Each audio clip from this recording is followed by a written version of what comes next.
Bonjour et bienvenue sur ma chaîne pour votre lecture de vie sentimentale de ce mois de février-mars. Je suis un peu en retard sur ce que je vous avais annoncé initialement, je m'en excuse. J'ai eu quelques difficultés techniques qui sont heureusement rentrées dans l'ordre. Alors, on va démarrer par vous préciser les cartes que j'utilise parce qu'on me le demande systématiquement. Donc, le jeu que j'ai employé pour cette lecture de vie sentimentale, c'est le Tarot Made Easy que vous trouvez à peu près n'importe où, je pense. Donc, voilà, ça, c'est ce que j'ai employé. Ensuite, qu'est-ce que j'ai d'autre à vous dire? Je vous conseille vivement, pour une lecture de vie sentimentale, d'aller voir votre signe ascendant, mais surtout votre signe lunaire, ou voir la Vénus aussi, qui vous parlera davantage de la façon que vous avez d'exprimer ou de vivre vos émotions, d'accord? C'est toujours intéressant de pouvoir croiser les informations. Ça fait de cette lecture quelque chose d'un petit peu plus personnalisé que si vous regardez simplement votre signe solaire. Ensuite, j'ai autre chose d'important aussi à vous dire. J'ai essayé de changer un petit peu la façon dont j'ai fait les extensions. Je vous avais dit que cette lecture de vie sentimentale aurait son extension, mais elle n'est pas faite comme les autres. Je m'explique. D'habitude, une fois que j'ai fait le cœur, je rajoute des cartes et je fais un approfondissement de la lecture sur l'extension, durant l'extension. Mais cette fois-ci, j'ai eu envie non pas de faire un approfondissement de la lecture, mais de le prendre, de changer de perspective, de le prendre de l'angle de vue du partenaire. Quel regard votre partenaire porte sur la relation? D'accord? Ça peut aussi être utile, surtout lorsqu'on entre dans une nouvelle relation et qu'on ne connaît pas forcément le signe de son partenaire. On ne peut pas aller voir son signe. Donc, ça permet d'avoir un angle de vue un petit peu différent. Vous me direz largement dans les commentaires si vous appréciez ce changement, cette modification, ou si vous préférez l'ancienne version. J'y reviendrai, je vous écoute, il n'y a pas de souci. D'accord? Donc, l'extension, en l'occurrence, se trouve bien évidemment sur mon site internet dans la rubrique hors série, parce que c'est un hors série. Et je mettrai de toute façon, lorsque j'aurai fait ces extensions, je mettrai le lien dans un message que je laisserai dans la rubrique communauté de la chaîne YouTube. Ces extensions, en l'occurrence, là, les projections du point de vue du partenaire, je pense pouvoir les faire d'ici, les terminer tout au moins d'ici vendredi, c'est quoi? C'est le 12 février, sauf erreur. De toute façon, vous aurez tout ça avant la Saint-Valentin, mais je pense que vendredi 12, normalement, tout devrait être prêt. Il y a le montage, et puis je vous ai dit, j'ai eu quelques petites difficultés techniques avec mes cartes SSD, mais voilà, tout est rentré dans l'ordre si ce n'est ce léger retard. Ensuite, eh ben voilà, les lectures mensuelles normales, c'est-à-dire intuitives mensuelles pour le mois de mars, seront en ligne le 25 février. Tous ceux qui ont un abonnement aux extensions, rappelez-vous qu'il est impératif que vous vous connectiez à votre espace pour pouvoir ouvrir le message de votre vidéo d'extension pour le mois de mars. Et puis voilà, merci de partager, merci de liker, de laisser vos commentaires et je vous laisse tout de suite avec votre vidéo de vie sentimentale. Merci à chacun d'entre vous et à bientôt. Merci bien. Lion, bonjour et bienvenue pour votre lecture de vie sentimentale. J'espère que vous allez tous très très bien. On va donc faire cette lecture comme d'habitude sous la forme d'un cœur. 5 de bâton. Sous la forme d'un cœur. Je rappelle ou je répète ou j'informe les personnes qui viennent juste d'arriver sur ma chaîne que donc le côté droit de ce cœur, c'est pour le signe pour lequel je lis, en l'occurrence vous, Lion. Et le côté gauche du cœur, c'est la lecture pour votre partenaire. Néanmoins, n'hésitez pas à intervertir les deux côtés si vous reconnaissez davantage de l'autre côté. Ça arrive quelquefois, il n'y a pas de problème avec ça. Bien évidemment, vous adaptez en genre. Hein. Moi, je vais parler du partenaire, mais homme-femme, c'est pareil. Enfin, c'est pas pareil, mais la lecture s'applique de la même façon. Et puis, je vous invite également à aller voir votre signe ascendant et ou lunaire qui vous apportera, surtout lunaire, qui vous apportera d'autres informations. Voilà, j'ai tout dit. Alors, on va démarrer, on va commencer ça. Hop, on va couper. Alors, lion, lion, lion, lion, lion. Le point de départ de votre relation, c'est la 8 de coupe. Le point de départ, c'est en fait un vrai point de départ. D'accord? 8 de coupe, ça veut dire que vous provenez tous les deux où la relation est née sur quelque chose d'insatisfaisant. Alors, ça peut être une relation précédente de chacun des deux, où en fait, c'était peut-être bien, mais il n'y avait plus suffisamment d'émotions pour vous nourrir tous les deux, pour nourrir la relation. Donc, vous partez et vous vous retrouvez dans une nouvelle relation. Mais c'est l'ancien qui nourrit le nouveau. C'est l'ancien qui a provoqué le nouveau. Le nouveau, ici, 8 de coupe, elle nous explique que si vous avez quitté l'espace dans lequel vous étiez précédemment, c'est parce que vous cherchiez la 9e coupe. La 9e coupe, c'est le Saint Graal. Vous cherchiez la relation idéale, la relation parfaite. Vous cherchiez une relation qui comble vos désirs, qui comble vos rêves. Donc, c'est l'idée, c'est l'énergie dans laquelle vous démarrez cette nouvelle relation. Une relation qui correspond à votre idéal, à votre Graal. D'accord? Alors, on va voir comment ça se déploie. Votre état d'esprit à vous, ici, de ce côté, il est 5 de bâton, elle ressort, elle était là tout à l'heure, et 9 de denier. Ok. Alors, je pense que dans votre tête, il y a une bataille qui se fait.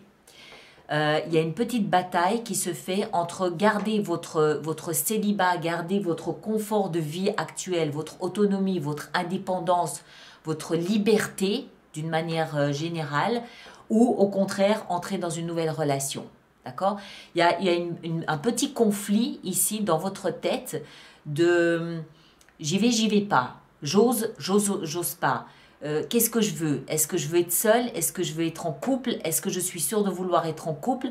Parce que je vous rappelle que votre nouvelle relation, elle se nourrit d'un échec. 8 de coupe, ça veut dire que sans pour autant qu'il y avait de la bagarre, il y avait peut-être de la bagarre, je ne sais pas, mais c'est pas le principal. Le principal, c'est qu'il y avait plus suffisamment d'émotions. C'est pour ça que vous partez pour trouver un endroit où il y a plus d'émotions, le Graal. Mais il n'empêche que dans votre tête, il y a quand même ce conflit. Je suis bien en étant seul, autonome, indépendant, célibataire, peut-être même, quelques aventures de ci, de là. Je suis bien dans ma vie, je ne suis pas malheureux dans ma vie. Donc dans la tête, il y a ce conflit. Est-ce que c'est vraiment ce que je veux? Est-ce que c'est... Si c'est le Graal que je trouve dans une nouvelle relation, alors, ok, alors parfait, très bien, j'y vais. Mais si c'est pas aussi beau et aussi parfait que ce que j'imagine, je préfère encore rester seule. Il y a un petit combat là dans votre état d'esprit. Enfin, c'est pas un combat, c'est une interrogation, c'est un état d'esprit. L'état d'esprit de votre partenaire, il est à l'impératrice et à la... Waouh! Alors, votre partenaire, son état d'esprit, c'est clairement le Saint Graal. Là, on a la 9 de coupe. Donc lui, non seulement il a quitté un endroit qui ne le satisfaisait pas en se disant la prochaine relation va être la relation idéale pour moi, mais c'est vraiment ce qui le nourrit. Son état d'esprit est ça y est, j'ai trouvé quelque chose qui me nourrit pleinement, complètement. J'y suis. Cette relation, c'est mon idéal. Cette relation, c'est mon rêve. Cette relation, c'est mon désir le plus cher. Je suis pleinement dedans. Et avec ça, on a l'impératrice qui nous explique que cet idéal de relation dans lequel baigne votre partenaire, il est en train de fertiliser tout ça, il est en train de l'agrandir, il est en train de lui permettre de prendre racine. L'impératrice, c'est la reine de la terre. C'est elle qui permet aux germes de grandir, de se nourrir, de grossir. C'est le symbole de la femme enceinte. Pour qu'une femme porte en elle, dans sa matrice, un bébé durant 9 mois, elle doit le nourrir, lui donner de l'amour, lui donner toute son attention, toute son affection, toute sa tendresse. Et c'est ce que fait votre partenaire avec l'idéal de la relation. Son Graal, il l'a trouvé. Il est en train de le nourrir pour qu'il grandisse comme une femme va prendre soin du bébé qu'elle porte en elle. La position suivante est votre passé. D'où est-ce que vous provenez? Vous provenez d'un endroit où vous aviez la foi. Le pape. Le pape représente la religion, il représente la foi, il représente nos croyances, il représente nos convictions les plus intimes et représente notre engagement face à une conviction, face à un idéal. Vous provenez d'un endroit où en fait vous avez nourri un peu, mais on revient toujours à ça. Hein. Vous cherchiez le Saint Graal. D'accord? C'est une quête spirituelle, une quête religieuse, une quête de foi, de croyance, une quête de conviction intime, personnelle. C'est de là d'où vous venez. Vous avez probablement toujours été persuadé qu'un jour ou l'autre, vous trouveriez l'amour. L'amour idéal selon votre conception. D'accord? Donc cette foi, vous la portez encore en vous là aujourd'hui. Et c'est peut-être ce qui provoque cette bagarre, cette bataille à l'intérieur de vous. Parce que vous avez cette foi, mais en même temps, vous aimez bien votre vie un petit peu de vieux célibataire. Hein, si vous comprenez ce que je veux dire. De là d'où provient votre partenaire, du travail et encore du travail. Votre partenaire a beaucoup travaillé, n'a pas levé la tête, était très concentré à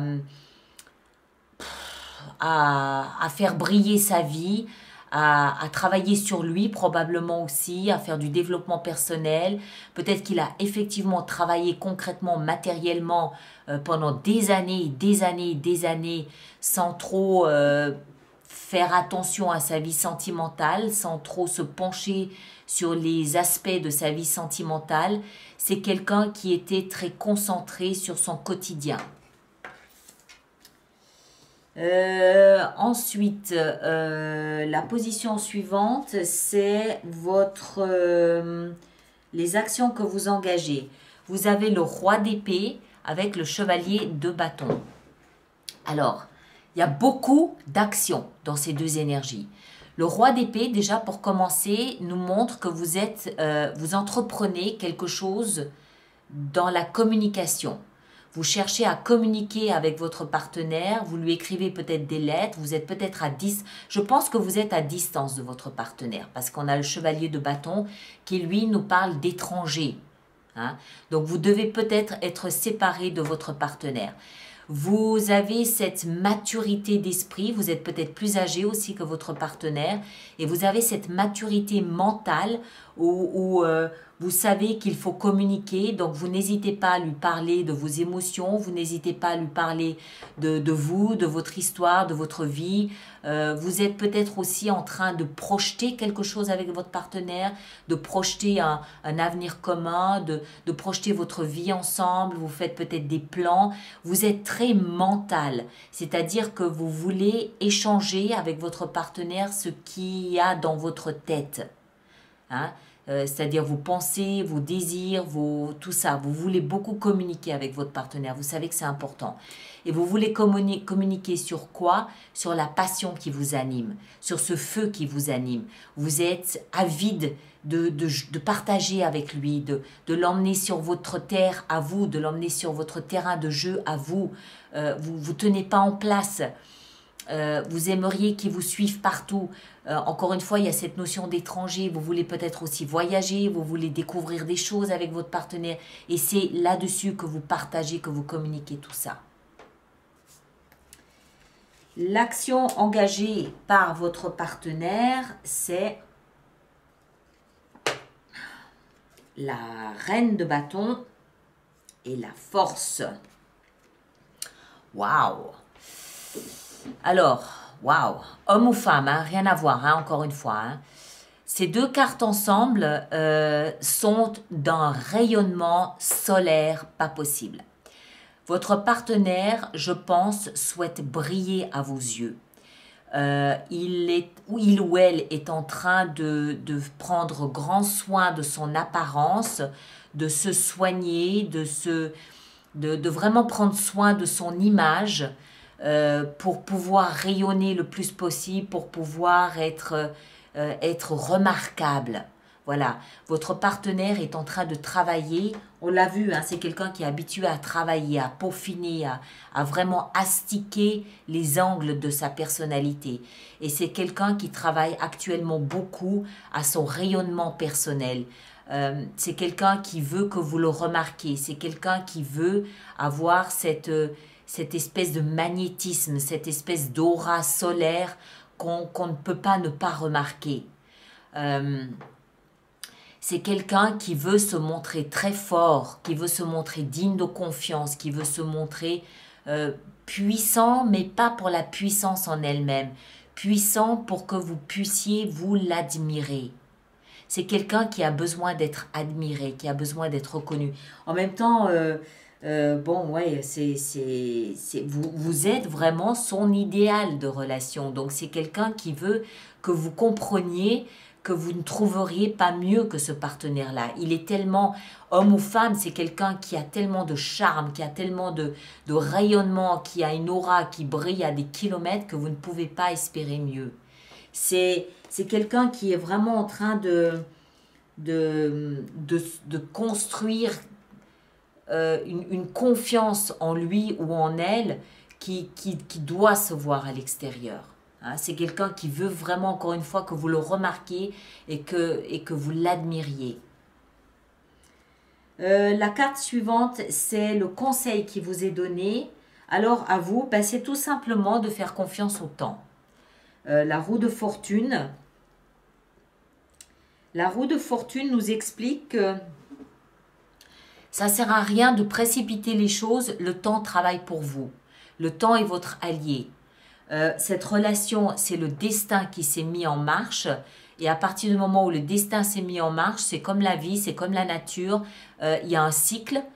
C'est un cycle naturel et ça ne sert à rien de bousculer ou de précipiter les choses. Laissez-vous simplement porter par le flux de la vie. Ce flux vous mènera au bon endroit, au bon moment.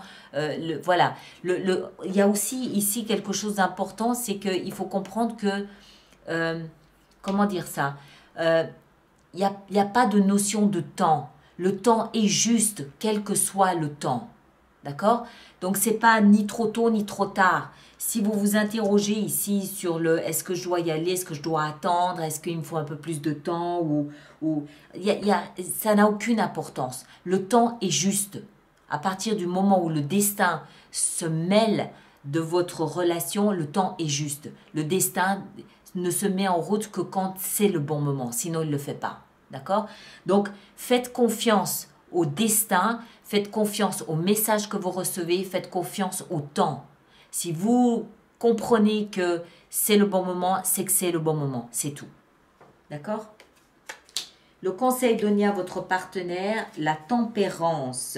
Alors, je pense que le conseil ici que votre partenaire reçoit, c'est pas la peine de trop briller non plus, quoi. Il est euphorique. Il est euphorique et il est prêt à dévaler des montagnes. Il est prêt il est euphorique, ce partenaire. Il a trouvé sa relation. D'accord? Donc, je pense que ce conseil ici, c'est ok, ben, n'en faites pas trop non plus, quoi. Briller, avoir confiance, rayonner, c'est très bien, parfait. Mais en même temps, il faut aussi cultiver une notion ici de patience. C'est bizarre quand même que vous ayez tous les deux des allusions à la patience. Pas à la patience, des allusions au temps. Vous, c'est faire confiance au temps. Et votre partenaire, c'est vraiment de la patience.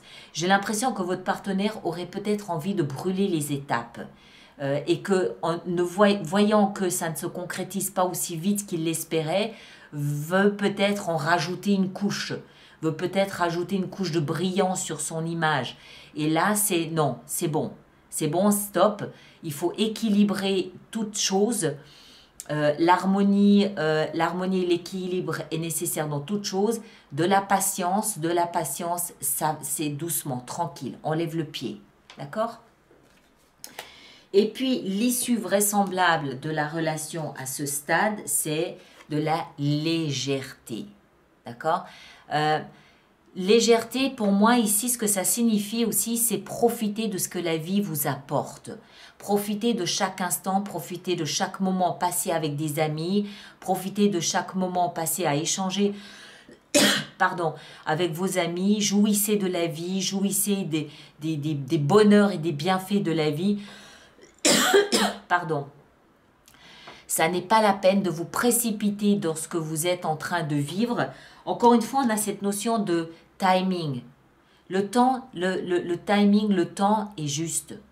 D'accord? Donc, en attendant que la vie fasse son travail que le destin fasse son travail, profitez de ce que la vie vous offre. Ok? Voilà mes chers, donc comme je vous le dis en intro, je vous conseille d'ici quelques temps d'aller voir, le temps que je les prépare et que je les mette en ligne, d'aller voir les extensions qui seront cette fois-ci faites sous la forme de la projection du partenaire. D'accord? Merci de partager, merci de liker, de laisser vos commentaires et on se retrouve le 25 février pour les lectures du mois de mars. À très très bientôt, merci beaucoup.